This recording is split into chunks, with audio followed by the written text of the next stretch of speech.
Iran এবং ইসরায়েলের মধ্যে উত্তেজনা বর্তমানে টপে।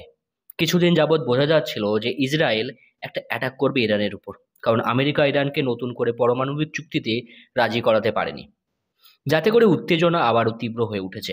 এই অবস্থায় 13 জুন শুক্রবার ভোররাতে ইসরায়েল ইরানের ভিতরের বিভিন্ন স্থাপনাতে এবং হাই ভ্যালু টার্গেটকে লক্ষ্য করে আক্রমণ চালিয়েছে।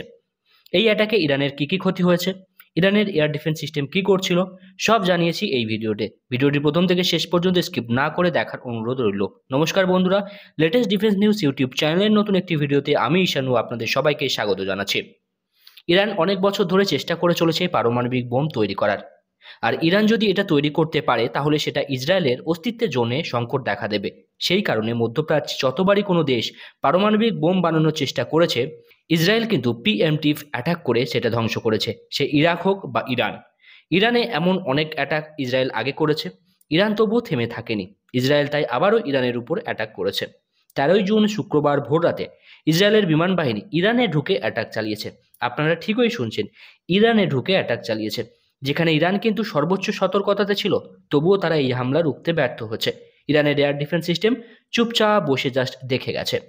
এটি নিউ ইয়র্ক টাইমসের একটি রিপোর্ট। কি লেখা আছে হেডলাইনটা পড়ুন। Israel weeps out Iran top military chain of command. মানে ইসরায়েল ইরানের মিলিটারি কমান্ডকে মুছে দিয়েছে। মাল্টিপল টাইমস ইসরায়েল ইরানের মধ্যে অবস্থিত ইরানের মিলিটারি টার্গেট এবং নিউক্লিয়ার সাইডে কিন্তু অ্যাটাক করেছে। এই অ্যাটাকে ইরানের টপ 3 জেনারেল এলিমিনেট করে দেওয়া হয়েছে। কি টার্গেট করা হয়েছে সেগুলি বলে দিই। ইরানের এয়ার ডিফেন্স সিস্টেমকে টার্গেট করা হয়েছে, লং রেঞ্জ মিসাইল ফেসিলিটিসের উপর টার্গেট করা হয়েছে, ওয়েপন্স ডিপোর্টসে টার্গেট করা হয়েছে, ল্যাবরেটরিজ এবং উচ্চপদস্থ মিলিটারি অফিসিয়ালদের বাড়ি এবং হেডকোয়ার্টার্সকে টার্গেট করা হয়েছে। এই অ্যাটাকে military commander chief brigadier general Mohammad Bagheri মারা গেছে, যিনি সেকেন্ড হাইয়েস্ট কমান্ডার। ইরানের সুপ্রিম লিডারের পর তিনি হলেন সেকেন্ড হাইয়েস্ট কমান্ডার।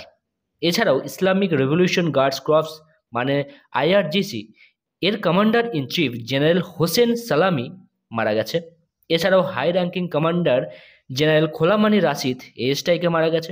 এছাড়াও ইরানের নিউক্লিয়ার সায়েন্টিস্ট এই অ্যাটাকে মারা গেছে, যেমন ধরুন ডক্টর মোহাম্মদ মেহেদি তেহরানচি, তিনি মারা গেছেন, যিনি পরমাণু বৈজ্ঞানিক তো ছিলেনই, এছাড়াও আজাদ ইউনিভার্সিটির প্রেসিডেন্টও ছিলেন।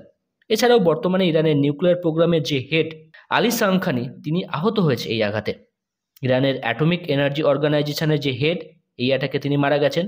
ছবিতে আপনারা ফেরেইডুন আব্বাসির বাড়ি দেখতে পাচ্ছেন, কতটা প্রিসাইজভাবে অ্যাটাক করে তাকে হত্যা করা হয়েছে। ইরানের বিভিন্ন শহরে বিভিন্ন মিলিটারি টার্গেটে অ্যাটাক করেছে ইসরায়েল। ইরানের যে নাতাঞ্জ নিউক্লিয়ার ফেসিলিটি আছে সেখানে হামলা করা হয়েছে, অনেকবার সেখানে হামলা করা হয়েছে, ভিডিও আপনারা দেখতে পাচ্ছেন। অ্যাটাক দেখে আপনারা বুঝতেই পারছেন কতটা প্ল্যান করে প্রিসাইজভাবে অ্যাটাকটা করা হয়েছে। এখানে একটা জিনিস বলতে হয়, পাকিস্তান ক্লেম করেছিল যে তারা নাকি ভারতের ব্রহ্মোস স্টোরেজ ফ্যাসিলিটি এবং ওয়েপন স্টোরেজ ফ্যাসিলিটিতে নাকি আঘাত করেছে, তাই না? আমাদের যে অ্যামিউনিশন ফ্যাসিলিটি আছে সেখানেও নাকি আঘাত করেছে। কোনো ওয়েপন ফ্যাসিলিটিতে যদি আঘাত করা হয় তাহলে তার বিস্ফোরণ কেমন হয় একটু এই ভিডিওটা দেখেই বুঝতে পারবেন। এই ভিডিওটা ইসরায়েল যখন ইরানে হামলা করে ওয়েপন ফ্যাসিলিটিতে তার ভিডিও। ভারতের কোনো জায়গায় এরকম আপনারা দেখতে পেয়েছেন কি? এটা এমন না যে লুকানো যাবে, কারণ বিস্ফোরণ সবসময় হতেই থাকবে।